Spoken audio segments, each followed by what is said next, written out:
morning, everyone. And thank you, Peter, for giving me the opportunity to preach. It's very special to be back in this church. Well, to be in this building. I can't say back, really, because the first time we saw it was when we came in November for a short visit. But to be back with our church is such a great blessing, and to be able to join in with Peter on the sermon series he's been doing for I checked actually, and it's been about 2.5 years that you've been journeying through this. And so to be able to take part in that, and at such a critical juncture in the text is a great blessing. And I look forward to seeing what God's going to say to us. He's been speaking to me through this passage, and he's been highlighting some things, and so we'll take a look at that together. And as we come to the passage, we come and Jesus has been arrested, as you know. Peter spoke last week about him in front of Pilate originally, and before. Actually, when we were here last time was when you were just finishing up before you started your Advent series. And Jesus was in front of the high priest. Peter was denying Jesus. And now he's in front of Pilate, and we get to pick up with the story at that point. He's been unjustly tried in the middle of the night by the Jewish leaders. The ones who are supposed to be upholding the law go against the law and try him at night. They can't put him to death themselves, so they bring him to Pilate on trumped up charges that they couldn't even get their false witnesses to agree on their charges. And he's brought unjustly to the governor so that they can try to have him killed, despite him being an innocent man. And so when I read this passage, I saw three main characters. And actually, interestingly, I looked at I found the commentary by Bishop Ryle that you've been looking through, and he actually saw the same three characters. So I took that as confirmation that I guess I'm on a good track. And so we see the main three characters. We have Pilate, we have Jesus, and we have the chief priests. And so the way I want to go through this passage is to look at each of these kind of characters or actors in this act of the story. And so we start out, and Pilate sends Jesus to be flogged. Now, interestingly, Pilate had just told last week we heard that Pilate told them, "I find no basis for a charge." Yet he sends Jesus to be flogged.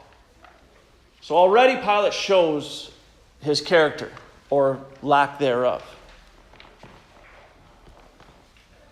So in order to look at this, we got to think about, okay, who was Pilate? He was the Roman governor.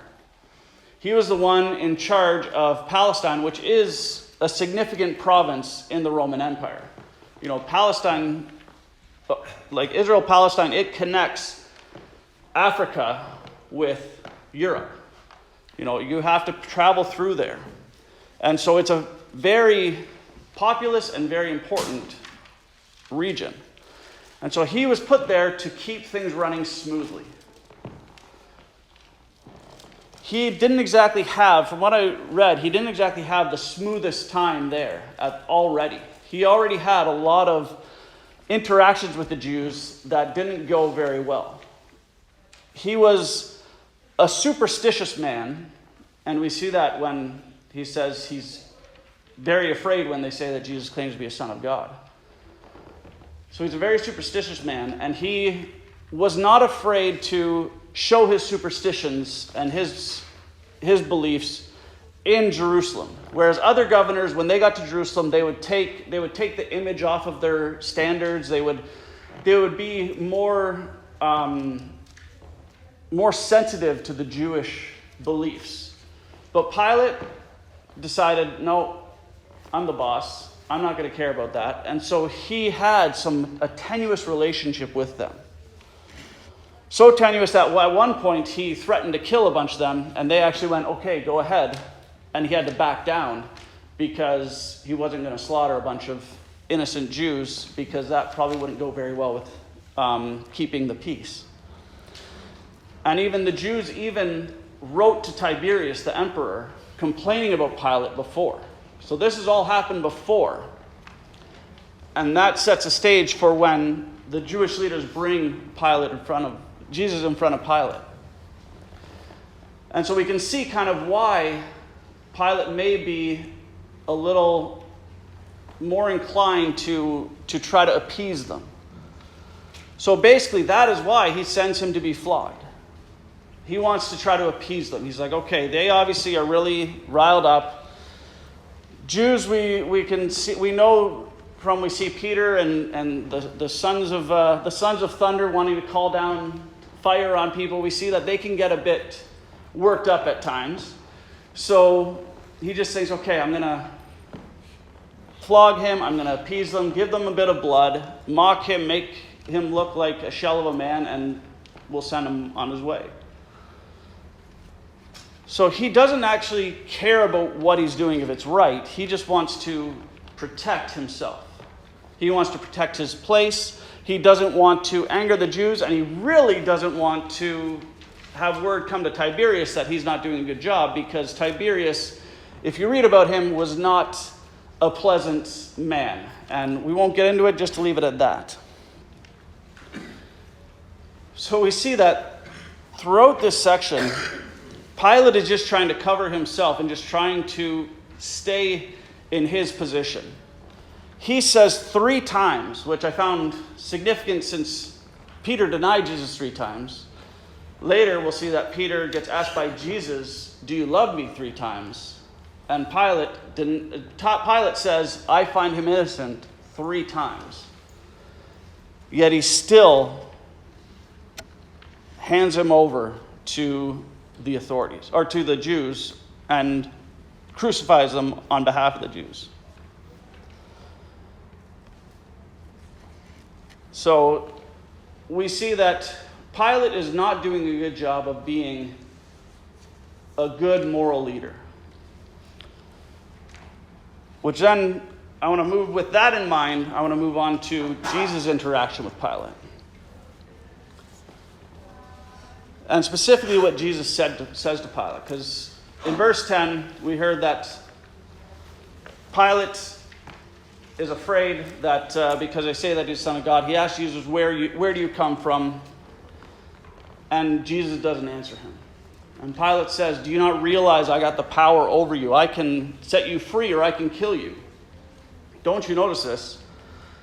And Jesus says some amazing words. He says, "You would have no power over me if it were not given to you from above."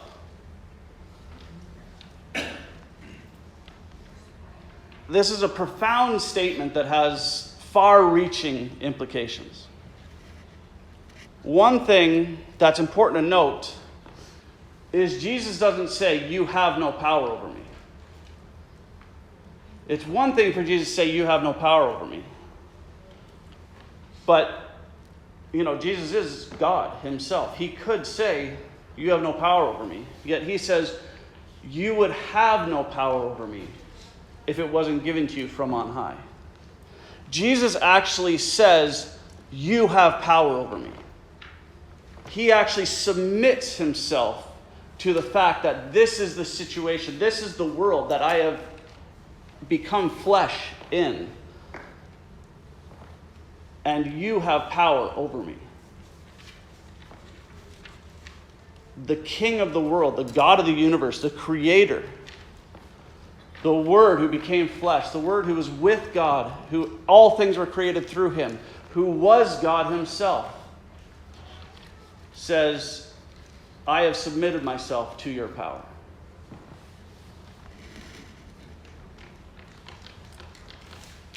So why would he do this? Why would he submit himself to not just a human, but an evil, unjust human that has no character, that only wants to cover his own skin?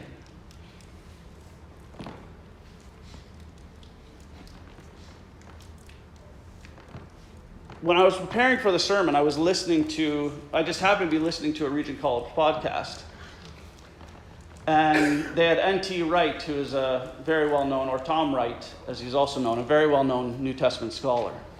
And he actually spoke specifically about this passage, which I thought was quite fortuitous for me. But he actually spoke about this passage and addressed this passage and said, what he sees is Jesus acknowledging Pilate's authority because that is what God has given Pilate. That is how God ordered his world.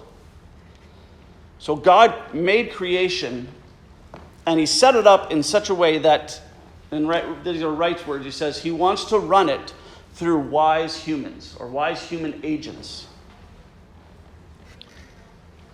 His idea was that they would be the original idea and the original design is that wise humans following God, living with God, trusting in God, would be ruling his creation. Obviously, this was all marred by the fall. And so now we have, instead of wise human agents, we have foolish, power-hungry, covering their own butt type agents like Pilate.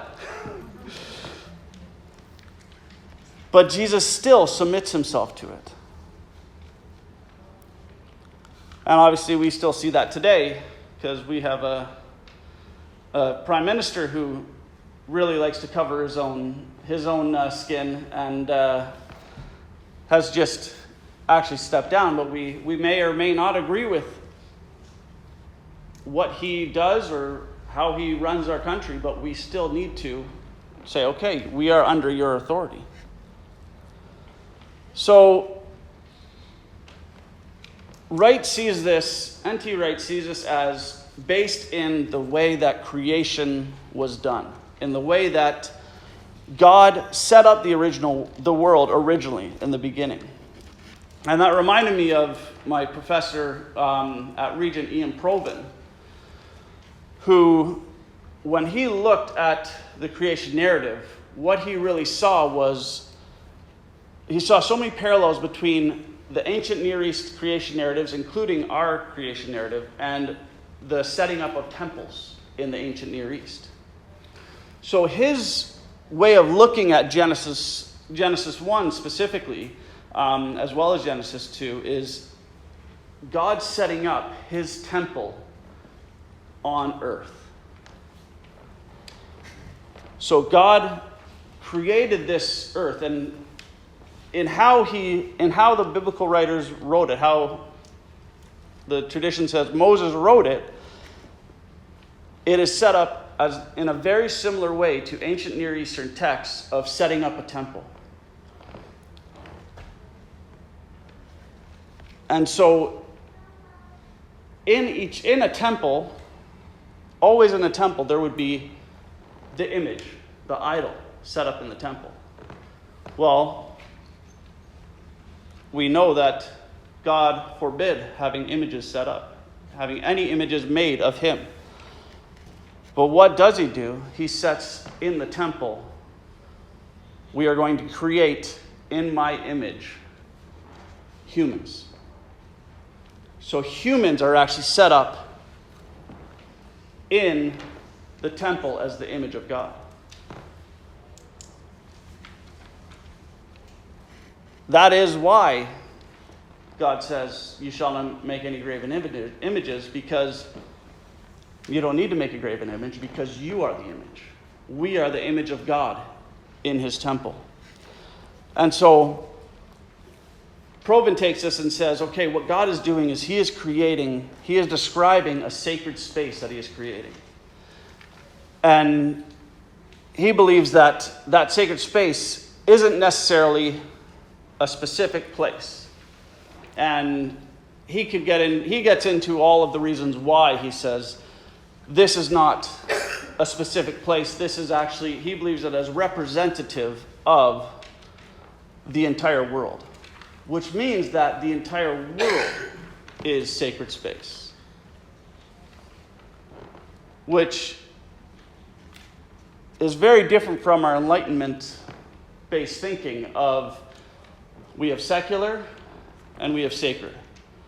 The deistic view of God was that God was the creator that created it. He set his creation to go, and then he stepped away and left it completely. And there's a big gap between sacred and secular. With this view of the creation narrative, with this view of the world, which I very much agree with, we see that actually the world is sacred space. We actually see that in the law of the Israelites, that God didn't just give them law about how to worship him. They gave him a law, or he gave them a law that covered all aspects of life. Even, thanks. Sorry, forgot my water.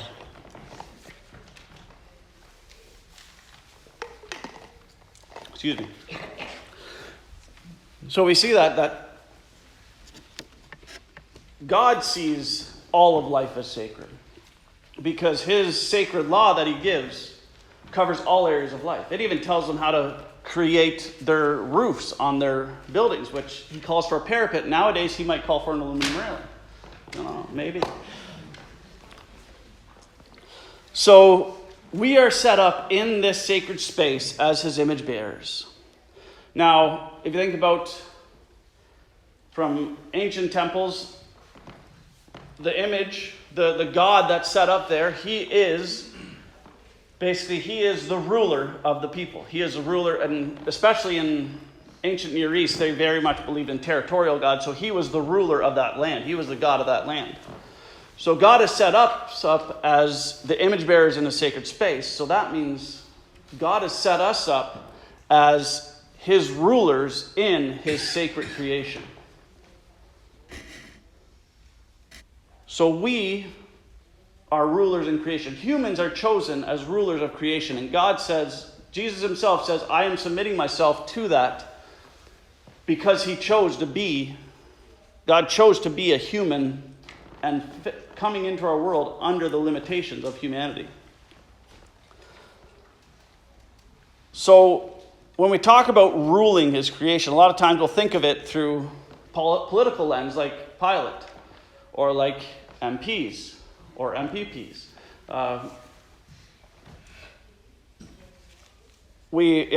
And I think it's actually, as an aside, I think it's amazing that we do have Bible-believing politicians that are part of this church and that are helping shape and rule this land. And so it is very much for people in politics and people in places of power like CEOs, but it's true for all of us. It isn't just in places of power. It isn't just in politics where we're to be running God's world as wise human agents. It's in every single aspect of his creation. He tasked us to work. He says, he has brought man here to work the garden, to keep it, to rule over creation. Now, ruling over creation back then looked a lot different than ruling over creation now. Ruling over creation doesn't just mean being the politicians, just being the kings, being the prime minister, being the president, anything like that. It means, being the business owners, being the custodians, being the teachers, being whatever it is God has called us to. I think we see a glimpse of this in 1 Corinthians 12 when Paul talks about not all are preachers or teachers or apostles, that there's all different roles for people in the body. We all have a different place in God's kingdom. Some of us are called to high places like being a politician or being a CEO of a Fortune 500 company. Some of us are called to the home, to care for the home. Some of us are called to be bankers. Some of us are called to be electrical engineers. Some of us are called to all different things, because if God wants his wise human agents to be running and ruling his world, he needs them in every single area of the world. in every single area of society. He doesn't want us just to leave it to the politicians. They get to figure it out. We'll pray for them. And hopefully we'll call them to account when they go wrong. But that's it. We leave it to them and we just keep on doing our thing. No, he has actually ordained us into these positions, into these vocations. He has called us. It's because of this belief that Grace and I felt called to start the business that we started. Funny thing is that when I first started going to Region, it was either when I first started going to Region or we first started talking about going to Region, Grace brought up the idea that maybe I would work in construction again or something afterwards. And we had a bit of an intense dialogue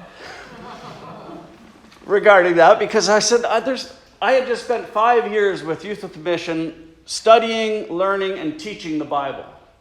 I was about to go and spend I didn't know how long it would take me, 3 to 5 years or whatever of my life studying the Bible at Regent College, doing a master's degree. Why would I ever want to go into just a regular job? I wanted to go into ministry. I wanted to go back into the mission field. I didn't want to become a pastor, but I could have seen myself being involved in the church somehow. But God, through my time at Regent, taught me that, no, I love your heart, but you've got it wrong. Ministry doesn't just come from teaching. Ministry doesn't just come from the pulpit. Ministry isn't just those in those church jobs or missionary jobs. Everything we do is ministry. Every job we are called to is ministry. If we are called to a certain job by God, then He obviously has a use for it in His kingdom. Or else why would He call us there? We can't just think of these important jobs or these Christian jobs as these are vocations, these are God's calling, these are ministry. Because what about the other 90% of us? Is our only role in God's kingdom just making money so that we can give money to the church? So that the people that are really doing God's work can do their God's work? That was actually what my final year and a half at Regent was all about, was wrestling through this question with my professor, and with especially one specific professor, but with a few different professors, and with Grace, and just thinking through and reading the Bible and studying and figuring this out of, okay, God, my final paper was actually, does God care about aluminum deck railing? Because I was saying to God, if you want me to do this, because I didn't want to do it really, but we really felt God was calling it to us. So I said, if you want me to do this, I need to know that it matters more than just me having money to give to the church. I need to know that what I'm doing actually makes a difference in your kingdom. And even if I don't see how it makes a difference in your kingdom, I'm going to leave that up to you. But I need to know that you are saying, yes, you're making a difference in my kingdom.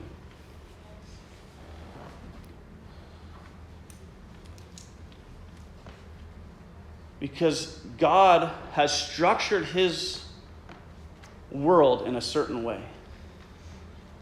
In a way where He decides, it wouldn't be the way I would do it if I was Him, but He, in His wisdom, decided He would run His world through broken humans.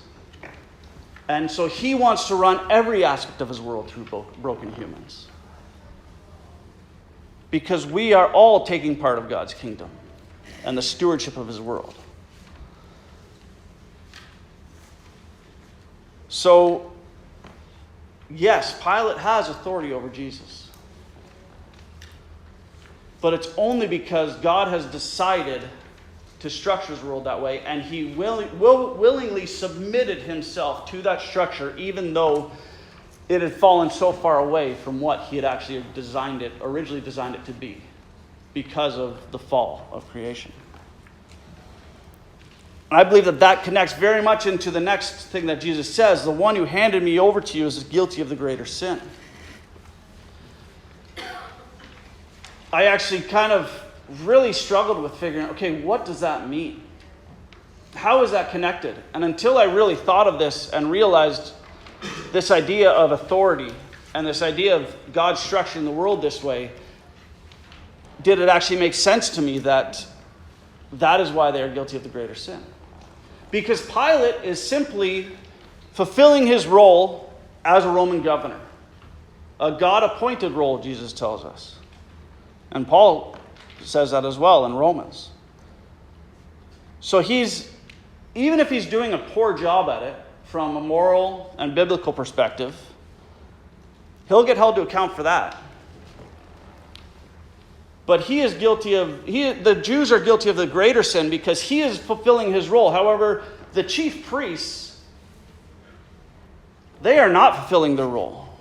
They are guilty of the greater sin because they're violating their role as mediators between God and the people of Israel. They're perverting justice in how they're doing it. They're manipulating Pilate. And they are just trying to fulfill their bloodlust to have Jesus crucified. So that is my understanding of why they are guilty of a greater sin. So, that said, let's take a look at the chief priests and look at their conduct in this passage.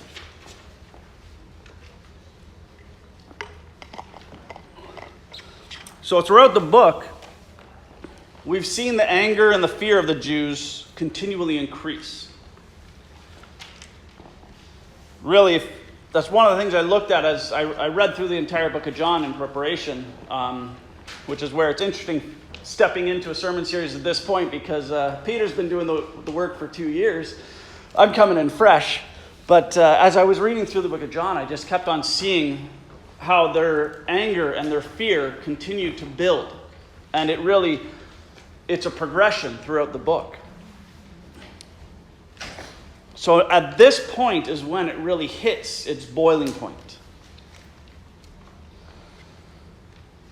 So Pilate presents the Jews as the chief priests. He's just had him flogged. He says, in some translations, it's behold the man, or here is the man in the NIV that we just read. Probably to show them, look at how pitiful this guy is that you guys are so afraid of and you guys are so worked up upon. Because Jesus would have been flogged. Flogging was not a pleasant experience. If you look into Roman flogging techniques, it's being hit with a whip that has either the piece of bone or metal in it. And so Jesus would be completely ripped up from that. The thorns in that region were quite large. And so the crown of thorns would have been not just, little small thorns. They would have been big daggers of thorns that I'm sure they didn't just place it nicely on his head. So they send Jesus in front of them. And like I said earlier, Pilate's probably like, okay, I gave them blood. They're going to be appeased and we can go on our way. And instead, what do they say? Crucify him. These are the ones who are supposed to be the mediator of God's law for the people of God, and they're just frothing in anger and bloodlust. They see some blood, they want some more. They're actually justifying Jesus' critiques against them, that they're from the devil and not from the Father. Jesus had said earlier, your father is a devil, he's a murderer. Well, now they are becoming murderers. And not only do they want him dead, they want him crucified. And crucifixion was a symbol of Roman oppression. Crucifixion wasn't just kill him, it is make a public spectacle of him. The Romans would put somebody up on a cross in a very public place because they want people to walk by and see, you know what? I'm not going to mess with Rome because if I do, that's what's going to happen to me. So the Jews not only want him to be dead, they want him to become something that is basically it's like furthering Rome's cause by putting Jesus on the cross.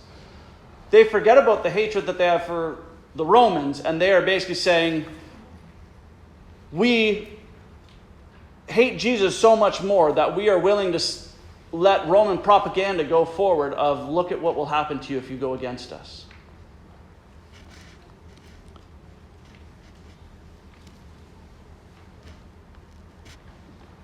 then when we go on to verse 12, when Pilate is trying to set Jesus free, but they keep shouting, "If you let this man go, you are no friend of Caesar. Anyone who claims to be a king opposes Caesar."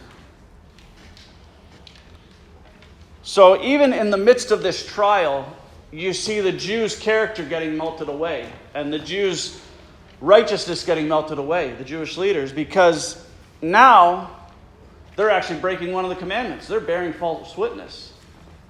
Because did any of you see when you were reading the Gospels, any of the Gospels, Jesus call himself king? Jesus never claimed to be king. The people claimed him to be king. The people treated him like a king with Palm Sunday and things like that, with his entering into Jerusalem. But he actually never claimed to be king. So yet, they're so dead set on killing him, they lie just to manipulate Pilate more and use. That's a very powerful way to manipulate Pilate, because word gets back to Caesar that they say this and that that Pilate's helping this guy that says he's a king, and that they're basically claiming he's not a friend of Caesar. Well, Pilate may end up on the cross instead of Jesus. So they continue to progress in their hatred, in the moral decay of their actions. And there's this aside comment of it's a day of preparation. It was the day of preparation. It was about noon. And Peter kind of mentioned last week of the controversy over exactly what day it is, but no matter that, what John is doing is he is framing Jesus up as the Passover lamb, a lamb without blemish. He is a man without blemish. He is a man that doesn't deserve any of this. And when the Jews are supposed to be preparing for the salvation that God gave them from Egypt, they are actually oppressing and getting ready to execute God himself in Jesus. So they're supposed to be celebrating God liberating them and looking ahead to his Messiah, and instead they are crucifying the Messiah, crucifying God, or at this point trying to do so. And so it's quite the irony. And actually the comment about the fact that it was about noon shows that this wasn't a short time, because they started in front of the high priest last night. In the morning, early morning, they go to Pilate to start working on him, and now we're at noon. So who knows exactly what time they started, but say early morning, you're probably 6 or 7 a.m., you're talking 5-6 hours that they've been working on Pilate. And so in chapter 19, verse 15 is when we get one of the most monumental lines in this entire passage. This is the thing that when I read it, I just was like, whoa. Because Pilate brings him out. Here's your king. They shall take him away and crucify him. It says, shall I crucify your king? And the chief priests of the Jews respond, we have no king but Caesar. We have no king. Not just Caesar is our king. We have no king but Caesar. It is a stunning, stunning statement. And it violates who the Jews were at the core of their being. Who the people of Israel was at the core of their being. I found it quite ironic that in chapter 11, the reason the Jews decide that they want to kill Jesus is because they fear that he will take away their temple and their nation. Because of his teaching, that the Romans will come and take away their temple and their nation because of Jesus' teaching and because how he's getting the people behind him. And that is essentially what they're doing right there. Because they're saying, we have no king but Caesar. Therefore, they're putting their nation away and saying, we are with Rome. And the temple, that was God being with them. And this is actually a statement, you could say this is actually a state of abdicating from God. It is actually turning their back on God himself. And so in order to understand the gravity of this statement and to justify what I just said, we need to go back again to the Old Testament and look at the relationship between God and the Jews, or the Israelites at that time, and look at why this is such a huge thing. And so, as I mentioned earlier, God created humans to be his wise human agents, reflecting his image in his creation. Then when evil came in and humans abandoned the wisdom of God, he chose a certain group of people, the nation of Israel, to be his people, and he gave his law so that they could fulfill his mandate of ruling over creation with wisdom. The idea and the design was that God wouldn't just be their God, but would actually be their king. He was to lead them in all areas of life and all aspects of their lives, enabling them to rule over his creation. In 1 Samuel 8 verse 5, the Israelites say to Samuel, "Appoint a king to lead us, such as the other nations have." God then tells Samuel that they aren't rejecting him, as in they are not rejecting Samuel, because Samuel was a prophet of God. He was really their religious leader at that point. He's saying they aren't rejecting you. They are actually rejecting God as their king. They are rejecting me. They're forsaking him. And I actually see that as Israel's first step away from God. Because it was supposed to be a theocracy. It was supposed to be God ruling over them. This is their first step away from God. No, we want to be like the other nations. So Samuel, God says, okay, you can give them this. Now just warn them about what a king's going to be like. And Samuel warns them about a king, how he's going to claim their things as his own, and basically end up oppressing them. But they say, no, we want a king over us so that we can be like all the other nations, with a king to go out before us and fight our battles. Now, didn't we read in Joshua, when they took the land, that God went out before them? God fought their battles for them? God was the one going out before them. Yet they say, we want you to give us a man as a king so he can go out before us. Even more crazy is they say, we want to be like the other nations. Did they forget that they were chosen by God out of all the other nations to be set apart as his own? God actually tells them multiple times through the Old Testament, and I love seeing that when I did school biblical studies and was studying through the Bible, and just seeing God saying so many times, listen, it isn't you guys that's special. It's the fact that I've chosen you that has made you special. Actually, one of the children's Bibles that we have, actually I think it's the one that you guys gave us, the Jesus Storybook Bible. In the creation story, it says, multiple times it says, and they were lovely because God loved them. In the same way, Israel was special because God made them special. Israel wasn't better. God actually says to them specifically, you are not better than every other nation. You are not bigger than every other nation. You are not really anything other than the fact that I chose you to reveal myself to the world through, and to run my world through. So that's why I see this as Israel's first step away. And actually you'll see as you read the story of Israel, that after God says, okay, give them a king, You read through Samuel, you read through specifically the book of Kings, and you see that it's these kings that lead them into their downfall and cause them to lose the land and be taken into exile in Babylon.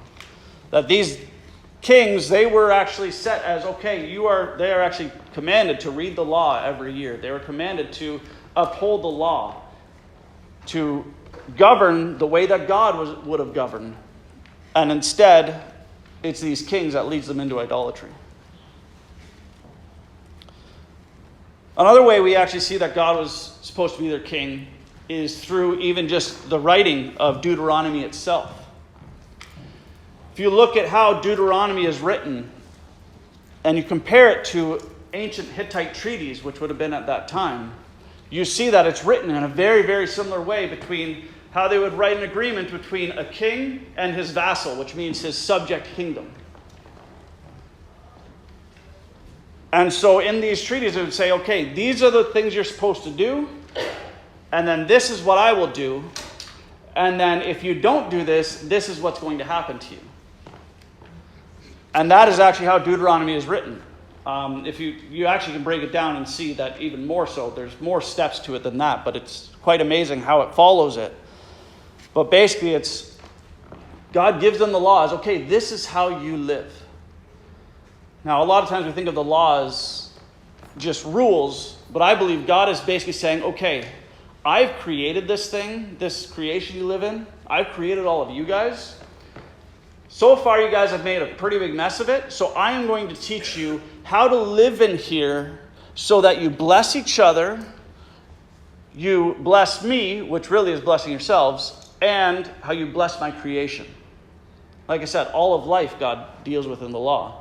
So God is giving his law not as a thing to oppress them or hold them down. It's to say, okay, you guys seem to have made a big mess of living in my world. I'm going to teach you how to live in my world so that you can live in my blessing.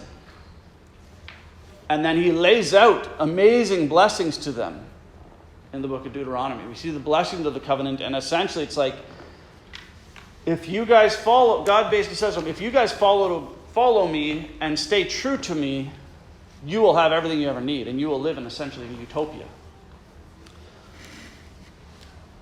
But then there's also the curses. And I need to be careful about this because this is part of my passion, and so I could end up spending 3 hours here talking about the law and such, but to make it a smaller version, to me, the curses of the covenant is not God saying, I'm going to do this to you. It's God saying, this is what's going to happen when you don't live the way that you are designed to live. And this is what's going to happen because when you abdicate from me, I will then take my covering away from you.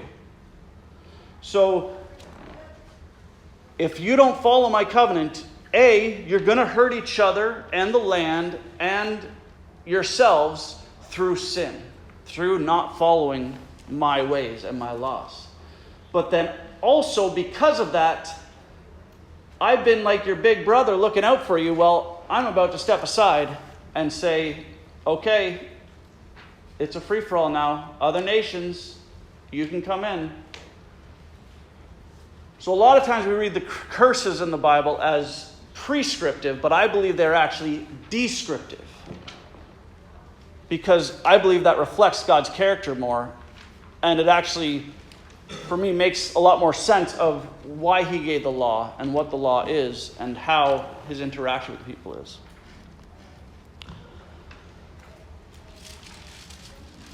So, all of this is to say that I hope I've made a good case to state that the original design for God's people, for Israel, was for him to be their king. Then they stepped away from that and said, no, we want a human king. And that eventually led to their destruction in Babylon. They were brought back to the land.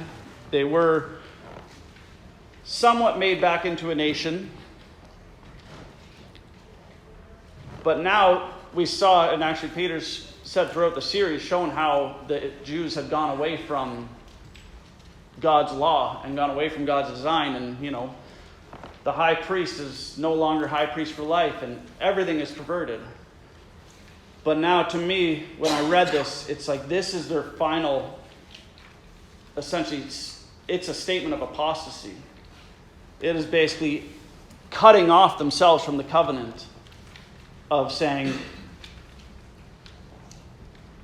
we are no longer your people. We're going to allow our fear and our anger and these things to make us be subject to another people. And a terrible people at that.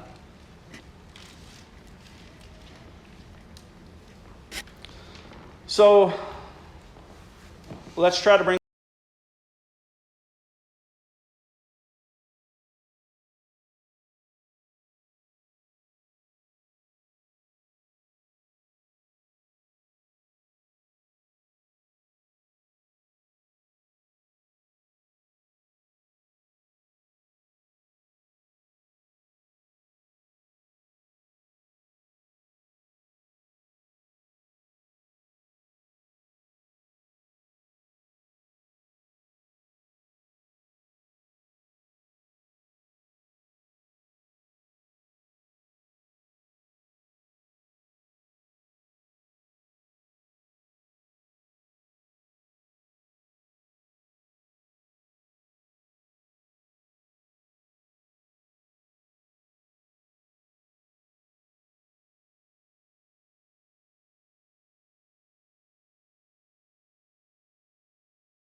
called us by name, and we are his. He is our true king. He is the one that we need to look to in all things and in all areas, not just on Sunday morning, not just when we're serving at church.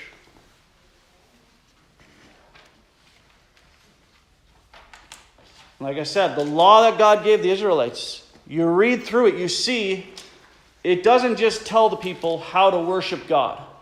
It does tell them a lot about how to worship God. But it told them so much more. It told them about hygiene.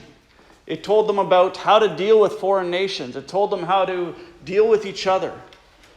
It told them how to deal with mold even. He didn't just want to direct them on how to worship him in the tabernacle and temple. He wanted to teach them how to worship him in every area of life.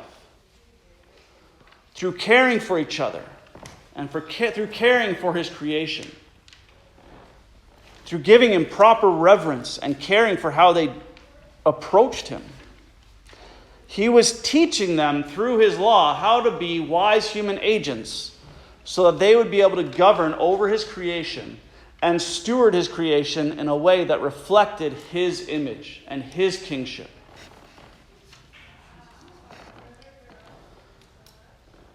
Now, if that's the case, if God wanted to direct his people of Israel in all areas of life, then why is it that there are many people today in the church who are God's people that often act as though God mostly cares about us going to church, just going to church, serving at church? All of the things that happen in a church setting, that is what is really important to some people. But then they can go about their week and they lie, they cheat. Sometimes they won't even do that and they'll still live godly lives, but they don't actually think about that God cares about this area of my life. Yeah? I think it might be the idea of the kingdom, an understanding of the kingdom, and being able to apply that. And then also, what I think as well is maybe we have not done a very good job of discipleship, pointing out how to apply it in these various areas of life. No, I agree, and it's because we've bought into this enlightenment thinking of secular over here and sacred over here. These are the godly jobs, and this is the rest of life. These are my godly activities, and these are my other activities. But it says also in Scripture, in the New Testament, that we're to be ambassadors. I mean, that's a really big deal when you think about what is involved with an ambassador, that we're representatives of Christ Jesus here on earth. Absolutely. And we represent God not just when we're standing in church. We represent God every day of our lives. My professor, Paul Stevens, at Regent, he wrote a book called The Other 6 Days. Because when he saw the church, he looked at so many people that just, their focus is so much on Sunday, but they forget about the other 6 days. If we are truly God's people, that means God is our king at all times and in all aspects of life. That means that all of life is sacred. That means that he wants us to worship him in everything we do. That our worship, I don't like it when we just call the singing part of church worship, because a lot of times our church services, that's one thing I love about how our church service is so intermingled of songs and word and sacrament and everything, because too often in our church that we go to at home, we have our singing our songs and we label that as worship, and then we have preaching and we label that as teaching. But no, those are all worship. Worship is more than just singing. Worship is living out our calling as sons and daughters of God, as wise human agents, helping him run his world in whatever he's called us into. God is our king in every day and in everything we do. And the more we give up every area of our lives to him, the more his blessing will come into every area of our lives. Because I don't believe that the blessing of God was only for Old Testament times. Often we go, oh, now it's a spiritual blessing. I don't believe that. I believe God wants to bless every part of our lives, every aspect of our lives. That following God, it doesn't mean that, okay, God, I'm going to follow you for a little bit and it's an exchange, and okay, where's my money? Or where's my prestige? Or where's my power? Or where's my this? Or where's my that? But that as we live as humans in the submission to God, in the way that he has designed us to, the more we are in congruence with God, the more we will be living in his blessing. We'll be living more in his kingdom. We'll be living more in his heaven.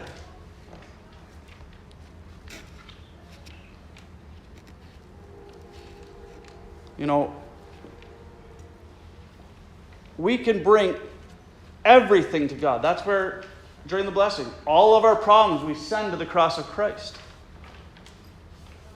That means everything. That means we're having trouble in finances, we submit them to God. When we're having trouble in business, and it happens, we submit it to God. When we're having trouble in our marriage, and that happens too, we submit it to God. When I can't figure out how to fix a problem on a job because something was different in the layout than I thought it was, submitting it to God. And it's amazing how often He's actually given me solutions to very practical things like, I need this railing to fit properly or else I'm going to have to spend $1,000 to order new glass. And God gives me a way to figure it out. To truly be the people of God, we need to submit ourselves to God's kingship and allow Him to be king of our lives in all areas. And by doing that, we can He will transform all of our lives into acts of worship to Him. I even believe that when I play hockey a couple times a week. I even believe that when I'm playing hockey, when I am using my body the way that He has enabled me to, that I am worshiping God. When I am constructing a railing with precision, with care, and with excellence, I am worshiping God. Because anything we do unto the glory of God is worship. And the limiting factor of experiencing that worship and experiencing God's joy in those things is on us usually. It's not on Him. He wants to be a part of those things, but we need to look to Him. We need to invite Him in. So we need to ask ourselves, who do we want to be our king? Do we want to live under the blessing of God? Or do we want to keep holding some things to ourselves and saying, okay, God, you can have these things, I'm going to have these things, and keeping those things from being in His blessing? We need to live in His kingdom and be a part of bringing His kingdom to earth as it is in heaven, just like in the Lord's Prayer. Sometimes when we say the Lord's Prayer, we think, your kingdom come, your will be done on earth as it is in heaven. And that on earth as it is in heaven is just applied to the your will be done. But no, it's your kingdom come on earth as it is in heaven. Your will be done on earth as it is in heaven. He is our king. We are His people. And so we bring His kingdom here. We take part in His kingdom here. We can't allow ourselves to be blinded like the Jewish religious leaders and end up ignoring God and sometimes even going against God in our pursuit of what God has called us to. And we have the gift of the Holy Spirit to guide us, but it's always keeping that listening ear to Him. Allowing Him to speak, allowing us to be shaped by Him, keeping Him as our King so that He can bring His kingdom and bring His blessing into our lives. So I'm going to just pray. Is that okay?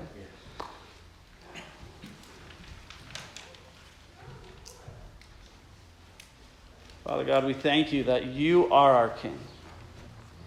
We thank You that You came, that You suffered, that You gave Yourself, that You became human so that we can see what it means to live with You as our Father and as our King. Thank You that You care about all of our lives. You care about all of us in every season and everything.